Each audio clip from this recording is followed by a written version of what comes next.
If I was a brand new client, obviously never been tattooed at download, what is the process? Oh, so the process, basically we'll have someone on the queue on our staff that will make sure you're joining the right queue. You have a bunch of paperwork that you need to fill out before you get tattooed. It's the same as the studio, so if anyone shows up and we think that they're under the influence of alcohol or drugs, it's a no from us. You just won't get tattooed. We have the same ID checks as that you'll have at the local studio and the same consent forms, and so you'll have to fill out medical screening and consent. And what we'll do is we will then photocopy the ID of that person on the back of that. We keep all of these records for a year. That's what we've agreed with the environmental health.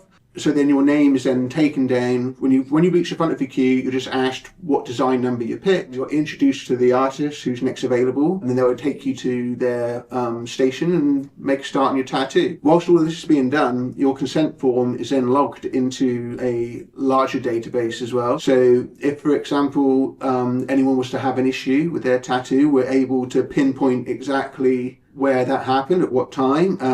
We'll be able to pinpoint which artists it's happened with, and we can even go back as far as looking at what equipment and stuff they're using. So although we've never had to do that, it's something that we have readily available just in case something does happen. The artist will make sure you're happy with the placement, discuss if you're having a colour one, your colour choices, and then the artist will make sure that you're 100% happy with what you received, that your lines are crispy, your shading smooth, nice, your colours packed. They will then direct you to the aftercare side of the tent, where you'll have like a dedicated aftercare person that's going to make sure you're fully cleaned down. You'll also have like a photographer and stuff there as well that may want to take some photos of your tattoos, and providing that you're comfortable with that. And then on the next day you go and enjoy the rest of the festival on that day, and then you head on back to our aftercare section, and the aftercare bit is just repeated. The old one is taken off and then it's cleaned down again, and then a fresh new second skin put on, ready for you for the next day. Sounds like the only thing that clients need to worry about is which flash piece they're going to get. And the colour as well. That's a nice sketch as well. So when you say about the colour, like say if I was going in and I said I want this on me or something, how does that sort of work with the colour?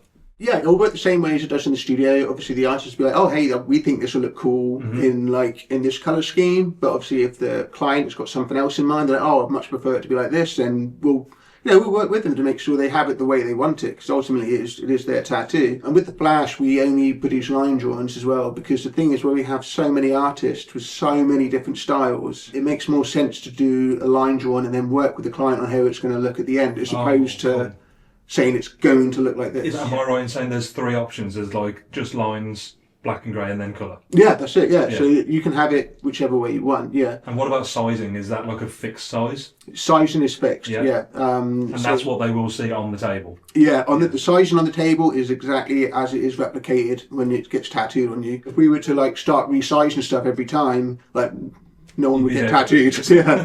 No one would get tattooed. What about placement on the body? Is there any particular areas that you do and don't do? No, we're pretty fine to do pretty much anywhere. Obviously, if you're an 18-year-old person, you come in and you want it on your face or your neck or your hands, we're going to say no. If you're heavily covered, and you have a lot of experience of being tattooed, then we will do your hands and your necks. It all depends on how comfortable the client is in the way of what their body part is on show, because it's a very open studio. We don't really have a way of making any of the booths private. So it's down to how comfortable the client would be.